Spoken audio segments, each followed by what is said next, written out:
Finally বন্ধুসকল আজি দিনটোতে অসম চৰকাৰ ফালৰ পৰা তিনিটাকৈ আঁচনিৰ ওপৰত আহি পৰিছে কেইটামান ভাল খবৰ। তো বন্ধুসকল তাৰে ভিতৰত প্ৰথমটো হৈছে যিটো নেকি মহিলা উদ্যমিতা আঁচনি, যোনটো নেকি 10,000 টকা। তো বন্ধুসকল যিসকল মহিলাই আপোনালোকে ইমান দিনে অপেক্ষা কৰি আছিলে যে আপোনালোকক যোনটো নেকি চৰকাৰে 10,000 টকা দিয়াৰ কথা কৈছিলে, তো বন্ধুসকল আপোনালোকে এতিয়া অতি সোনকালে আপোনালোকে সেই 10,000 টকাটো লাভ কৰিব। তো বন্ধুসকল যোনটো নেকি বৰ্তমান খবৰ আহিছে আপোনালোকে জুন মাহতে আপোনাৰ 3টা সমষ্টিত সেই টকাটো দিয়া হ'ব। তো বন্ধুসকল আপোনালোকে বৰ্তমান যোনখন নেকি লিষ্ট ওপেন হৈ আহিছে, তো বন্ধুসকল আপোনালোকে এতিয়া সেই লিষ্টখনত আপোনাৰ নামটো চাব পাৰিব। তো বন্ধুসকল আপোনালোকে সেই লিষ্টখনৰ নামটো চাব হ'লে আপোনালোকে কেনেধৰণে চাব লাগে, কেনেধৰণে আপোনালোকে চাব পাৰিব, তো মই অলৰেডি তাৰ ওপৰত এটা ভিডিঅ' বনাই থোৱা আছে। তো তাত গৈ আপোনালোকে সেই ভিডিঅ'টো চাব পাৰিব। তো এতিয়া বন্ধুসকল আপোনালোকক মই নেক্সটটো খবৰ জনাইছোঁ যোনটো নেকি PM কিষাণৰ পৰা আহি পৰিছে। তো বন্ধুসকল সেইটো হৈছে কৃষকসকলে যোনটো নেকি 20 নম্বৰ কিস্তি টকাটো আৰু যিসকল নতুনকৈ আবেদন কৰিছিলে, তো সেইসকল লোকে আপোনালোকে PM কিষাণৰ আপোনালোকে কেতিয়া আপোনাৰ সেই টকাটো লাভ কৰিব।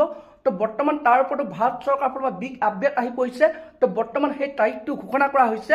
তো বন্ধুসকল যোনটো নেকি খবৰ আহিছে, যোনটো নেকি আপডেট আহিছে কোনটো তাৰিখত আপোনালোকে লাভ কৰিব।